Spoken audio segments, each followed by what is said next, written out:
Hello, everybody. Welcome to 321 No Kidding. Today, I have someone that has 5 degrees, if I counted right, including 6, including 2 doctorates.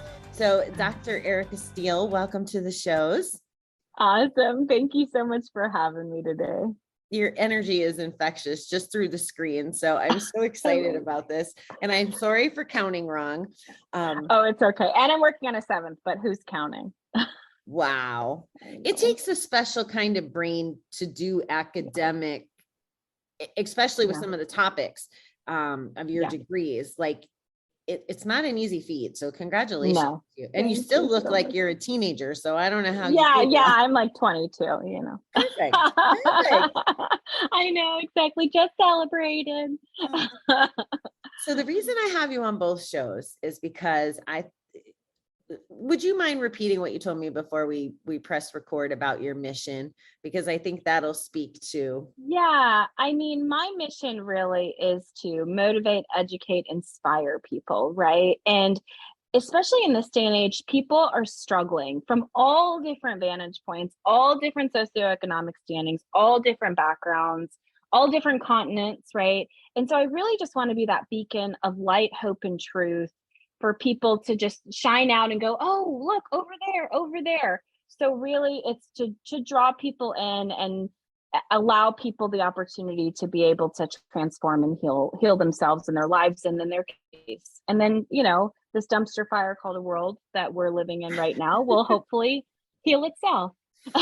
Well, I think that's why so many of the topics that you're an expert on are intriguing to me. And I want to kick off, if you don't mind explaining doctor of, and I don't want to say it wrong, Naturopathy. Naturopathy. It's okay. People in my field don't even know how to pronounce it properly. So it's okay. It's a little intimidating. Yeah, it's a little, it's like nature and then pathy put together, naturopathy. It's very old. It comes out of Germany. And so it came to the States, America in the early 1900s by the way of Dr. Benedict Lust.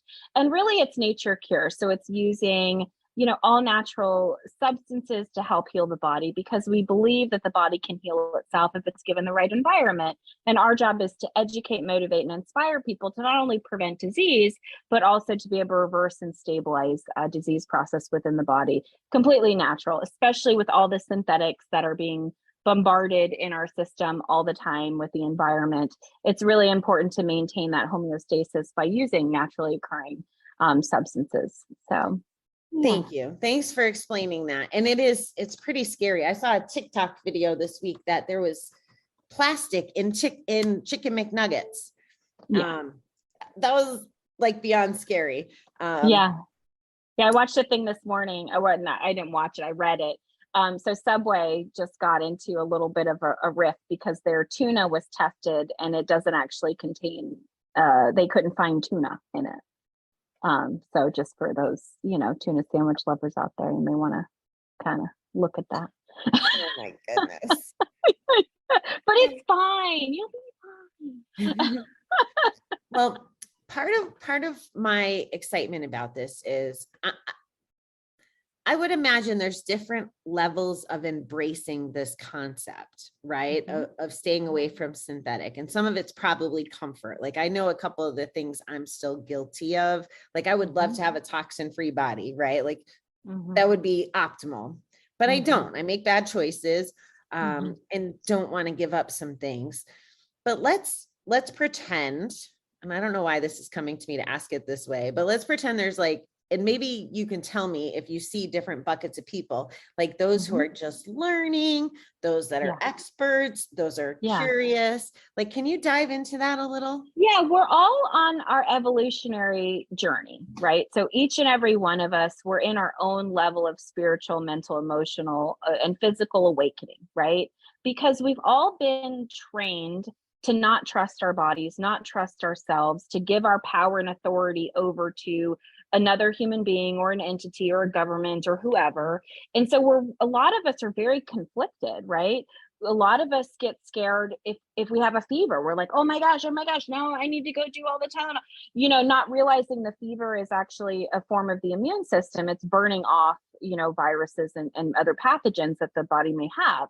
And so we've literally been trained to not trust ourselves, not trust our bodies, give our power away. So as we're all kind of waking up out of that sleep, if you will, and becoming more aware of it, there is resistance, there is fear, there is also a lot of the buried, emotions such as guilt and shame and fear. And a lot of us have been taught to abandon ourselves to go rescue other people, right?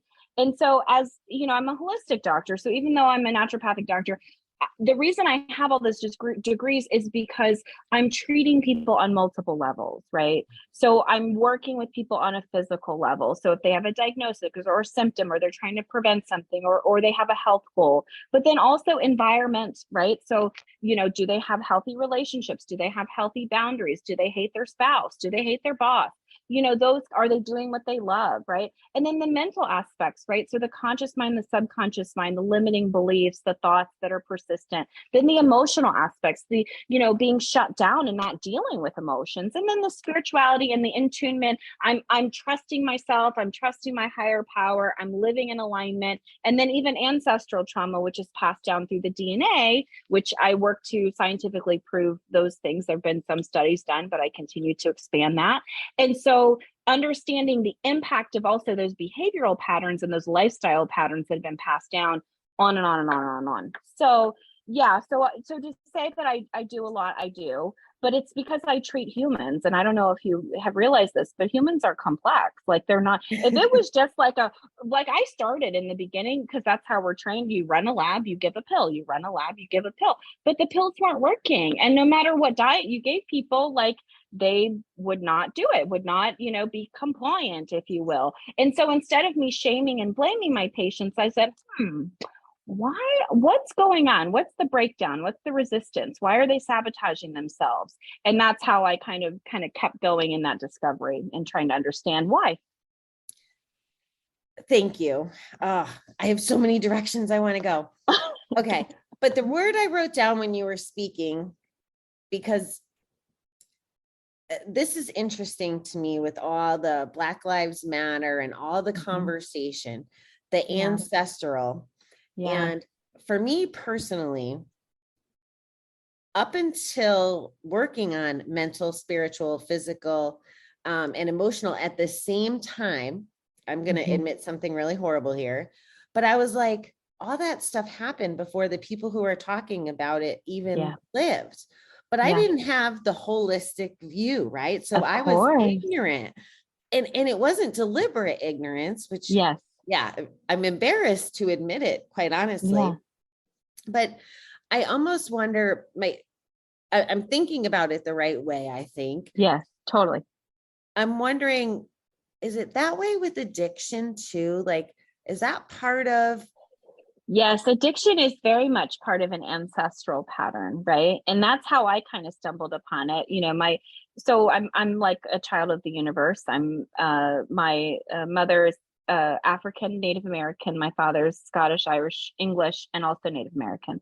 And so they both are been recovering forever.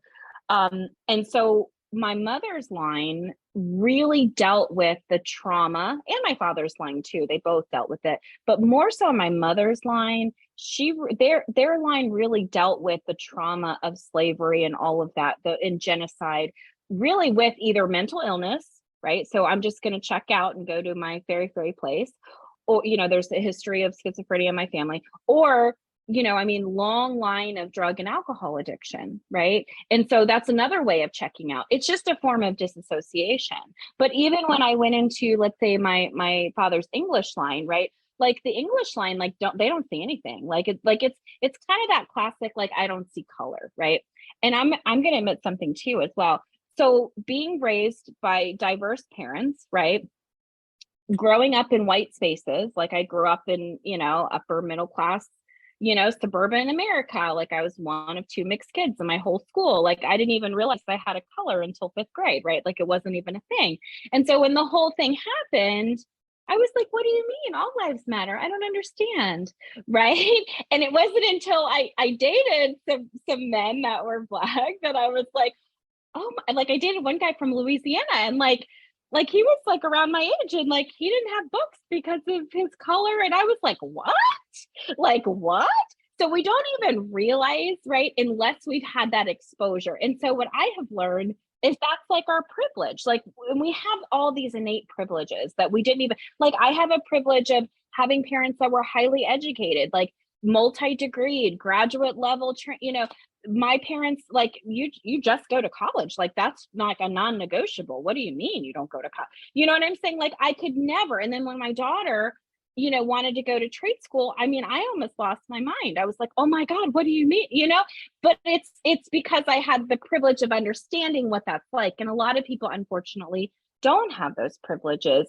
And then they feel shame, they feel judged, they feel displaced, they feel abandoned. And so coping mechanisms, right? So, oh, I know I'm going to numb out. I'm not going to feel this. I don't know how to feel this. I don't want to feel this. I'm not into feeling this. I don't even know what feelings are. Forget that. I'm going to shove it down with drugs and alcohol and make it all go away. And so it's really, I think, our inability to process our emotions, but also years and generations of survival. We're just now in the place where we're beginning to open up and recognize, oh, wait a second, I have an emotion and what am I supposed to do with this thing? And I've got a thought attached to that and I'm supposed to be responsible, but I don't really know what to do with it. So that's also why I'm in family practice too. So Do you think that COVID helped make the conversation start happening at a different level? yeah, because people are addicted to work, right? So that's a whole nother addiction, right? So we're getting a little dopamine hit. We go to work every day. We ignore the wife, we ignore the kids, we ignore all the family. We don't have to deal with it. And then all of a sudden, bam, we stop, right? We're not running anymore. We're not going to the gym anymore. We're not, avoiding things anymore. We're like stopping and now we have to sit with ourselves, right? That's a scary place for some people. I would say 99.99999% of people, when they stopped, it was like, oh my God, like number one, I don't like this person that I live with. I don't even know these people. I don't even like myself.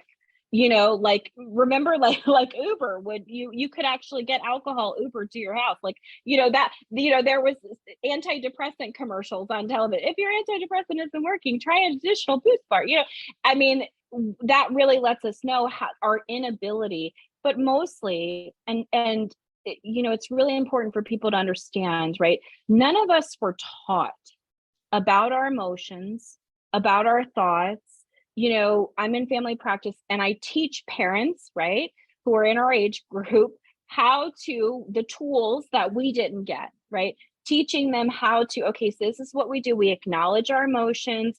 We've got here 10 tools to be able to, process through this emotion. We're going to teach, because, the kids are acting out for whatever reason. And then I ask the parents, I go, well, what do you do with your emotions? Well, I bottle it up. I get stressed out. I go grab a glass of wine. I do what, and I go, well, that's what they're learning. And then they're like, oh my God. I'm like, Yeah. yeah, because parenting is not for the timid, right? So yeah, there's a lot to it. You just gave me my aha, because I was probably in that 0.00001% that was tickled pink, that I didn't have to go running, that I could focus on myself, that I didn't feel obliged. And I thought it was the best time of my life. Like, do I have to decide between Zumba class, grocery shopping, like all the things? Yeah. And you just, for me, what I heard or took away from that in relationship to me was, because I'm in recovery, because I'm paying attention to those things, because I'm okay today without slowing down, because I didn't have a drink during COVID and it didn't even bother me. And I actually was a little like, why are liquor stores open? But the physical reaction too, I've lost people to alcoholism. I know about seizures and all of those things too. So it makes sense, but thank you for that. You just kind of gave me another nugget.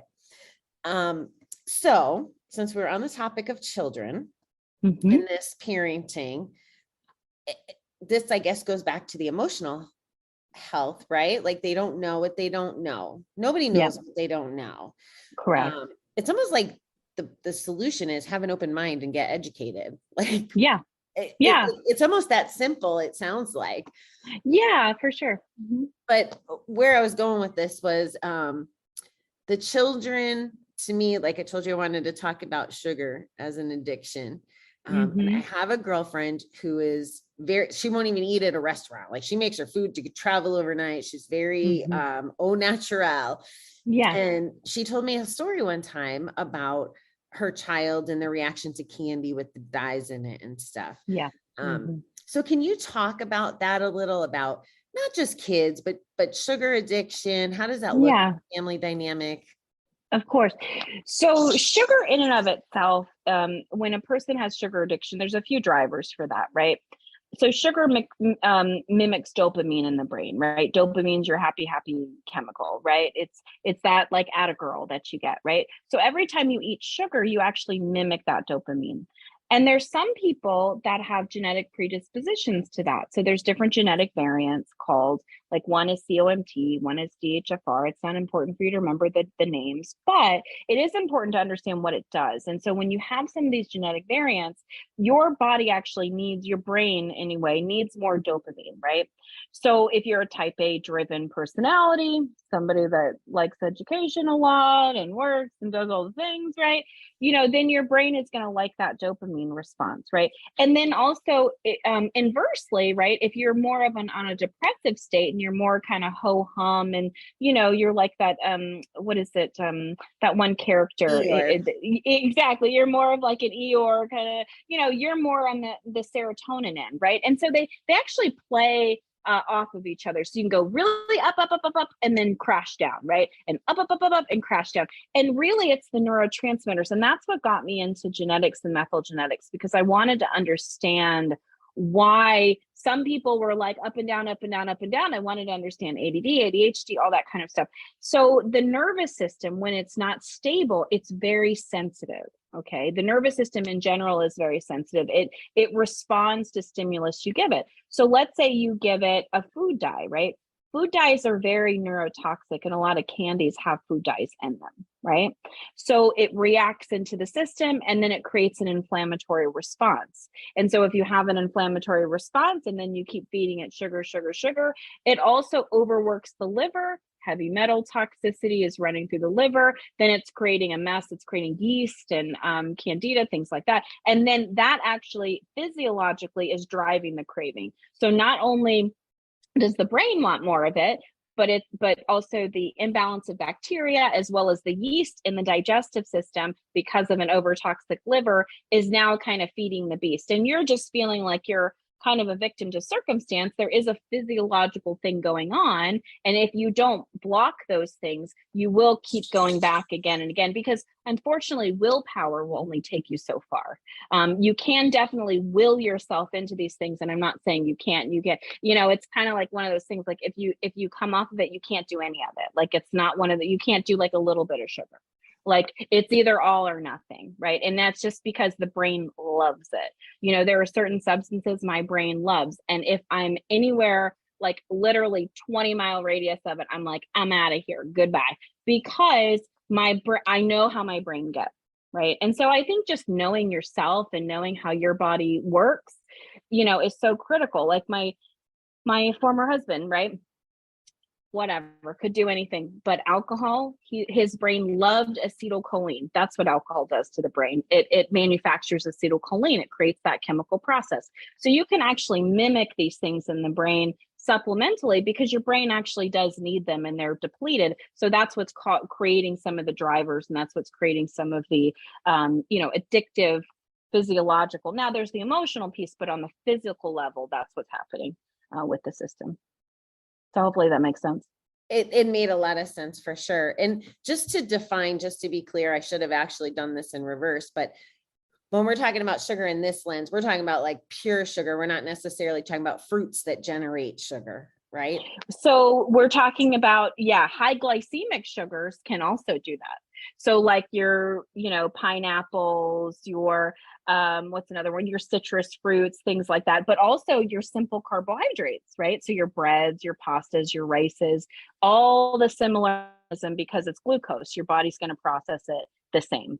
Okay, I'm glad I asked that because I was Yeah. thinking we weren't necessarily including all of that. So Yeah, no, just because it's deemed healthy, quote unquote, doesn't mean it's healthy for you, because we have something called mechanism of action in biochemistry. So we're always looking at what it's actually doing to the system. So your food is a chemical process, and then it goes through your digestive tract, right? And it metabolizes. That's another chemical process. So you're converting fuel into energy. And so you want to understand, I mean, not to the depth, but understanding what different foods, like for me, because I know that the dopamine issue that I have in my digestive system and my liver, et cetera. And interestingly enough, I have diabetes on both sides of my family, right?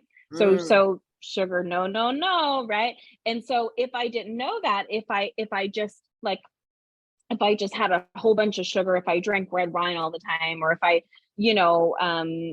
ate, fruit smoothies or whatever, I wouldn't know that. But the glucose would be going to my head and making me feel all kind of fuzzy. And then I'm creating gassing and bloating and all kinds of different issues with my digestive system because I'm feeding all of those microbes, right? But because I know that about myself, number one, I don't drink red wine. Number two, I make sure that I do high protein, low carbohydrate, mid carbohydrate, low fat, right? And I know that because of my genetics, and I know that because of my biochemistry. So really, knowledge is power when it comes to understanding why you're doing what you're doing. So if you look at it, if you hover above yourself and you're an observer, so we have to let go of the shame. We have to let go of the judgment. We have to let go of all of the beating ourselves up. If we table that for a minute and we look at ourselves almost like a scientist, right? We see, oh, okay, why do I keep doing that? What's going on with my system? And when I do this, that feels better. When I do that, that feels better. And that's really self-awareness. And so a lot of people are working on that right now. yeah, I struggle with that. Like when people talk about they can tell by how they're feeling. Like I don't remember ever feeling really hungover when I was drinking heavy. I know I was, but like I've just always had a hard time identifying that. So tell me what it would look like. Let's pretend I was your patient and I came in to see you. And since you address all four, I call them four aspects, right? The physical, mental, emotional, and spiritual. What does that look like? What is working with you as someone who wants to get in touch to their body, try to understand all these reactions and get as educated as you without 6 degrees? Yeah, correct. Yeah. And the reason, so I'm very blessed in the sense that it makes sense to me. And I really, this is my life mission and purpose, right? I learn all the information and then I break it down, right? And even if I've, in this recording, even if I've said things over people's head, which I often do, right? There's a reason for that. And it's really to help bring people kind of up to speed, because this is language that nobody really talks about because we don't know, right? So when I'm working with people, I'm very much a teacher, right? Doctor in Latin means teacher. That's my job, right? And I go out and I figure these things out and I assimilate them and I play around with myself. I'm always my own, test subject, and I figure all this stuff out. And then I teach people in a very easy, organized place. So when a person kind of approaches my practice, they schedule a consultation, right? I have 2 options for that. So they schedule a consult, whatever works for them. And we have a discussion, right? And the discussion is about how I can help them, what's going on, et cetera. And then from there, I have a hypothesis because it's a scientific experiment for me. So I'm collecting data. So I get information from the consultation, then I have a hypothesis, then I prove or disprove that using a lab because that's an objective finding. I assess all of it, I create a plan and I modulate the plan, meaning we're always addressing it. And then because I'm treating on so many levels, I tend to see patients more often than like your standard primary care. So on average, I see my patients every 3 weeks versus a doctor, you're only going to see them once a year. And the reason for that is to educate them, motivate them, inspire them, but also to hold them accountable, right? To be able to achieve results, because behavior, I'll go over a whole bunch of stuff And then, they'll like procrastinate for a week and then get it together for a week. And then they want to go back to their old habits, like the sabotage, right? And then, oh, I got to see Dr. Steele again, right? And so it's really to help coach people through wherever they're stuck, because like you mentioned, you're not self-aware, right? That can actually be taught, right? You're not self-aware because you haven't been educated about how your body works.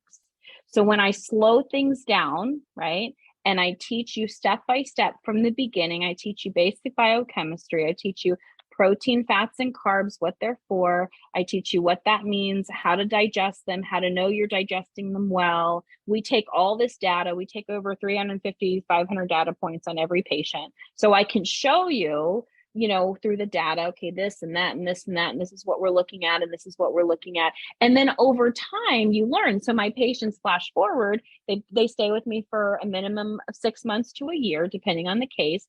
And then at the end of that period, we go, okay, are you good? And most of the time patients, they step down to lesser plans. So then I see them once every 2 months. And then eventually they have kind of mastered, in a sense, body, mind, and spirit. And so they have been taught and trained so that they know, so that when I release them back out into the wild, they really have this greater sense of self-awareness and education, and they really know what's going to work for them and what's not going to work for them. So instead of, I have a symptom and I go to a normal doctor and the doctor prescribes something, and then a side effect happens. So, okay, that's not the med. So we go back and we do another med.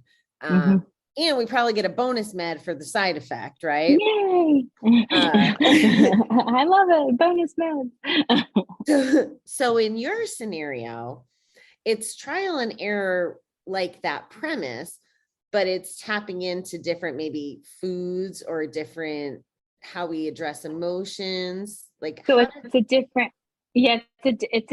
it's a whole different philosophy. So allopathic medicine, which is what you're used to, is built off of a diet-manage model, right? So based off of that model, I check out, I don't have a symptom, so I guess I'm healthy.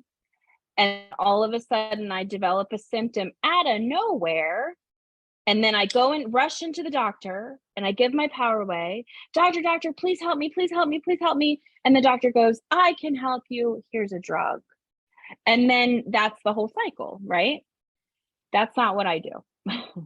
What I do is you come, and it drives people nuts in the beginning, let me tell you, because we're so programmed to do that, right? So you come in and all of that is clues. All your symptoms are just clues. They're clues to what the cause is. So I pump your brakes and I get you out of the problem solution cycle, because I'm not a firefighter, right? Allopathic doctors are firefighters. I am a medical detective. I come back and figure out how the fire started. So I'm listening to all your clues, and then I get some good hypothesis, and then I take all this data so I can precisely treat what the problem is in the order of priority, in the way that the body actually heals itself. So I'm not guessing. I love that. Yeah, I'm a scientist. So I'm gonna give you exactly what you need when you need it, not what you want. So this is where the rubber meets the road, because resistance and anxiety and fix it, and and you could just get to fight with yourself. And we're very loving in our practice, and we're all trauma informed. So we just go, okay, yeah, you're going to be fine. And then also too, we do a lot with biofrequency. So a lot of it is people's nervous systems are not toned because they're so used to fight or flight responses, right? And so we use biofrequency and biofrequency tools. That's more Eastern medicine. And we bring that to soothe the nervous system. And we do a lot of different modalities within our practice. So biofrequency is one, biofeedback is another. We do I'm clinical hypnotherapist. We do NLP. We do a lot of things to soothe the immune system. We use CBT, cognitive behavioral therapies. I'm treating on so many different levels. Spiritually, I do energy medicine as well. So I'm treating on so many different levels to help people through the process of self-discovery. So it's a transformation. They're not just people change. I help people change their lives. They walk in one person and they leave my practice totally different. So do you mind explaining what biofrequency looks like? I don't know what that is at all. yeah, so biofrequency is very low frequency. So everything in our world is based off of frequency, right? So from cells to tissues to organ systems to emotions. Emotions are frequency, tables are frequency, dogs are frequency, everything's frequency, right? So we have frequency in our system, and we can actually, in our practice, we can measure it, right? We use through the human biofield, we have a camera that actually measures your frequency. It's more sensitive than PET scan, MRI, CT. And then we also have a device that's out of Germany that actually we can test to be able to run, we can understand where your frequencies are dysregulated, right? So like if you have a virus, your frequencies are dysregulated.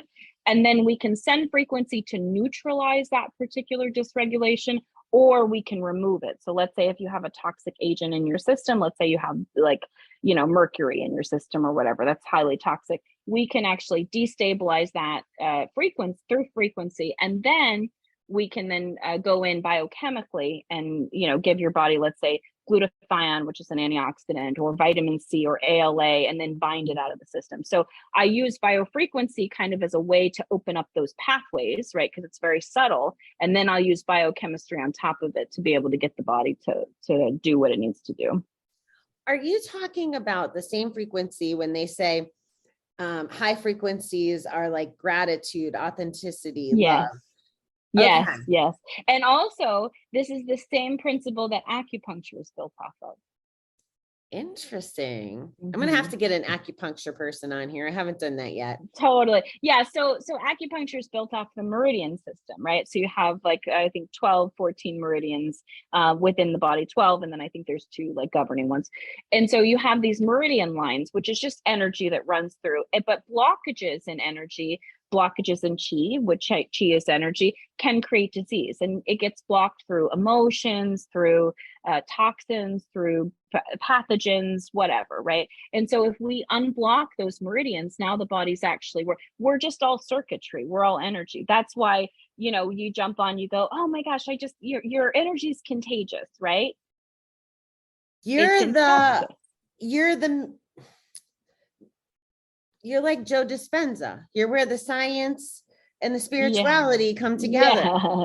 Yes, but in a female version and much more elevated. Nothing against Joe, he's a great guy, but I'm a different kind of deal than he is. But that's one of his messages, right? Is the physics with the spirituality piece, right? Because it's been divided.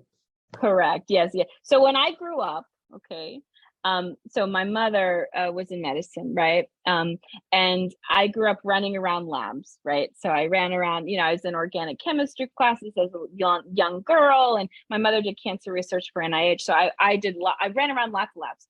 Well, my mother got sick with mental illness, right? When I was very young, like around 8 years old. She had a psychotic break that she never quite recovered from. And then one of her therapists recommended her to go to her Native American roots. So I went from running around labs, right, to now doing sweat lodges and vision quests and acupuncture and Reiki attunements.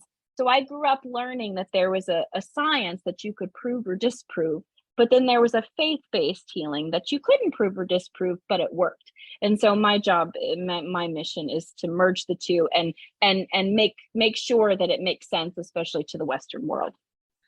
Thank you. Like that is just so huge. And I'm sorry, I meant no disrespect by comparing you. No, it's fine. No, he's fabulous in his own right. But there's a distinction between, a woman bringing this message out and a man bringing the message out. So. Definitely.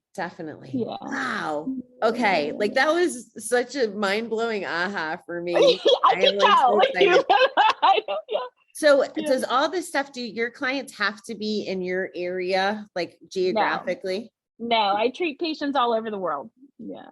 Wow. Yeah. I treat patients all over. Yeah. Is there anything that you want to share that I haven't touched on, Dr. Steele? Like I'm blown away. Yeah, I would say that you all can do it 100%. Even if you can't, even if you don't think you can, you absolutely can, right? And the body, mind, and spirit was made to heal itself if we give it the right environment. And your jobs are to create an environment that's conducive for healing. And instead of judging, criticizing, picking apart, all those things, perhaps look at your life as an observation and begin to observe your life like a science experiment. Do you get the results that you want in your life in all areas of your life? And if you do, great. If you don't, start asking yourself why. And then a little exercise I'll leave everybody with is I wonder, right? Wonder is a very fascinating thing, right? So let's say we see, okay, I have this, addiction that I have, right? That I can't seem to kick, right? I wonder why I have this addiction. I wonder why it's plaguing me so much. I wonder why I keep sabotaging myself. I wonder why I like it so much. I wonder. And you just want to keep wondering. And what that's going to do is that's going to elevate the energy to be able to receive more information, and guaranteed you'll start getting answers if you're looking. So I'll leave you guys with that. Yeah, beautiful. I wonder. Thank you so much, Dr. Steele. I learned so much from you tonight. This was awesome. I love it. Thank you so much for having me. Of course. So long.